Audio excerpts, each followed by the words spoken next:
Itu keren, kehidupan dalam rencana Tuhan. Tambang emas di Grasberg pertama kali ditemukan pada tahun 1936 oleh geolog asal Belanda. 3 orang mencapai puncak jaya pada tanggal 5 Desember 1936. Di ketinggian 4.000 meter, Doddsey, Collin, dan Wisse berkesimpulan bahwa tambang ini harusnya ada di bulan karena tidak mungkin, mustahil untuk dikembangkan. Pada tahun 1960-an, berdasarkan data yang ada, beberapa geolog datang mengobservasi.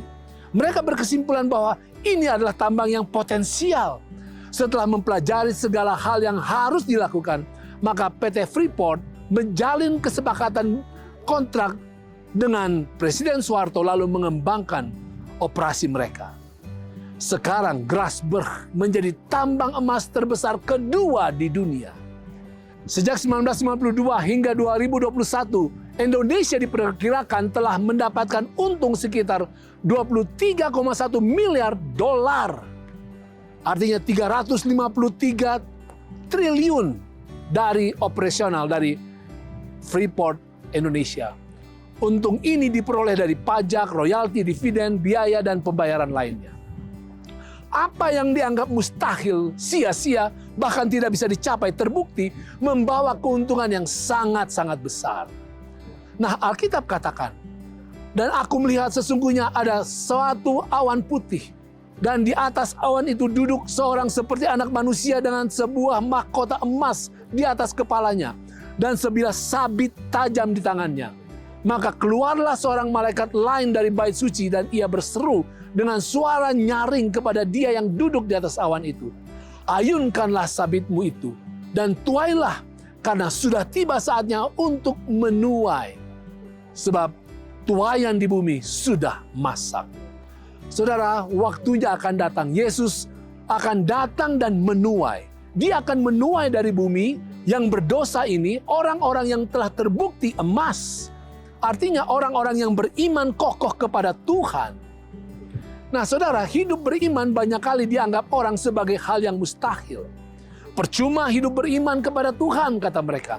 Memang ajaran Alkitab itu bagus, tetapi hanya untuk mereka yang hidup di bulan saja atau di surga. Tidak ada satupun orang di dunia yang dapat hidup di dalam kebenaran Tuhan. Itu kata mereka.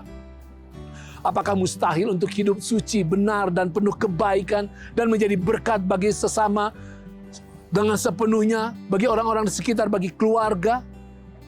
Benar, saudara. Roma 3, 10-12 katakan, seperti ada tertulis, tidak ada yang benar, seorang pun tidak. Tidak ada seorang pun yang berakal budi. Tidak ada seorang pun yang mencari Allah. Semua orang telah menyeleweng. Mereka semua tidak berguna. Tidak ada yang berbuat baik, seorang pun tidak. Saudara, sangat mengerikan bukan? Tetapi itu bukan berarti tanpa harapan. Efesus 2 ayat 10 katakan, karena kita ini buatan Allah, diciptakan dalam Kristus Yesus untuk melakukan pekerjaan baik yang dipersiapkan Allah sebelumnya. Ia mau supaya kita hidup di dalamnya. Saudara, Yesus telah datang ke dunia. Dan dia menyediakan dan kemudian menawarkan jalan pertobatan, jalan pembaharuan, dan jalan keselamatan. Mereka yang menerima Yesus akan menemukan potensi mereka. Dia diciptakan kembali dan pasti mampu untuk melakukan pekerjaan yang baik dan hidup menghasilkan karakter emas. Tetapi kesempatan keselamatan itu tidak akan tersedia selama-lamanya. Kejahatan harus diakhiri. Dunia yang penuh kesusahan harus segera diperbaharui. Dunia yang penuh damai sejahtera harus segera Tuhan wujudkan.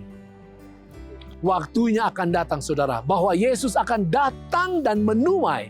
Dia akan menuai dari bumi yang berdosa ini orang-orang yang telah terbukti sempurna, tak bercacat, terbukti emas. Artinya, orang-orang yang beriman kokoh kepada Tuhan dan orang-orang yang menghasilkan tabiat emas.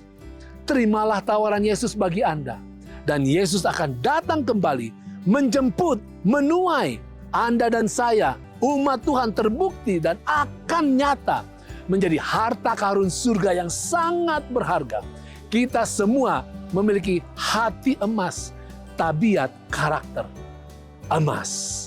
Itu keren.